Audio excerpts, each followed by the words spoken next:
Salama daholo tompoko a tahin Jesosy daholo isika rehetra. Iresaka fahantrana vetivety isika atao anatin'ity sary feo ity.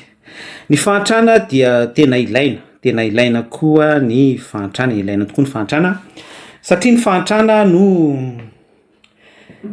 isan'ny facteur ihany koa manosika antsika zany a amin'ny faziny hoe fahatongavan-tsaina ahafahantsika manetsika ny ambim-pontsika hanohitra ary izay manohitra izay a mitaky résultat mba ho fahatongavana amin'ny fahatsarana ny fiadanana ny fifaliana sy ny toeto. Ilaina ho an'ny fahantrana, ilaina amin'ny fahantrana. Za manokana zao tena tsapako mihitsy hoe rehefa misy fotoana marary, misy fotoana faible, misy fotoana ao anatin'ny tsy fisina kely de tena mahatsiaro ny sitrapon'Andriamanitra mihitsy ary tena hoe vao mainka miredareda be atao anatiko ny tonombavaka sy ny fiankinan-doha amin'Andriamanitra satria za te hiotra par rapport am'le sasy teny nataoko fampidirana teo ho afaka amin'ilay fahantrana. Zao nefa ny question azao ny fanontaniana hoe ny firenena malagasy zao a de mahantra ny vahoaka malagasy a toeto mihitsy manomboka any amin'ny farany ambony indrindra hatraty amin'ny farany ambany indrindra. Mahantra mirehetrarehetra, mahantra toe-tsaina, mahantra toeto zany. Fa eo indrindra no mipetraka ny fanontaniana eo anatin'izay fahantrana izay hoe voatonany amin'ny mpon'ny malagasy.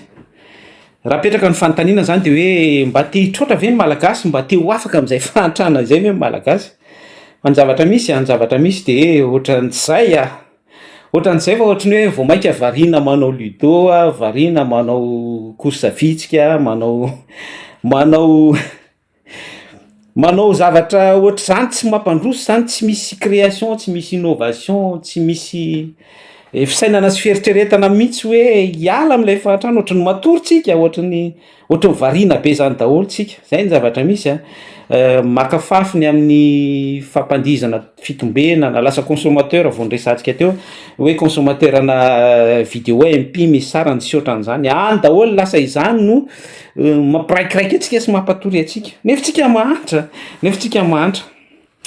De inona ny azo ambara amin'izany de hoe grave be zay zavatra zay, tena zava-doza be zay hoe ianao efa sady mahantra nefa ianao tsy mieritreritra hiala amin'le fahantrana, tsy misaina akory, tsy misy fahatongavan-tsaina akory ao anatinao hoe indrisy olo mahantra de mieritreritra na mba hoe minimum any amin'izay fieritreretana zay hoe hiala amin'izay fahantrana izay. Grave be zay, tena grave be zay ary tena ampitaiko amintsika hoe zany ny zavatra tena hoe ratsy indrindra.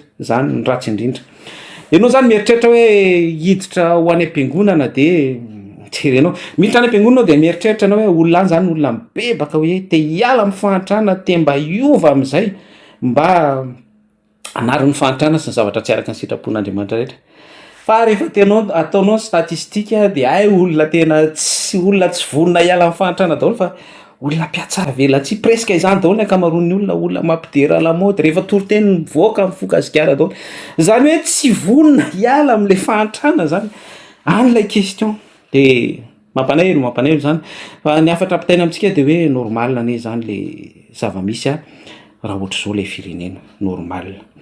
Ny tena mampanahelo de ho faty ao anatin'izany fahantratsika zany daholo ihany isika raha ohatra tsy manana fisainana sy fieritreretana minimum akory amin'izay fisainana sy fieritreretana zay hiala amin'ilay fahantrana.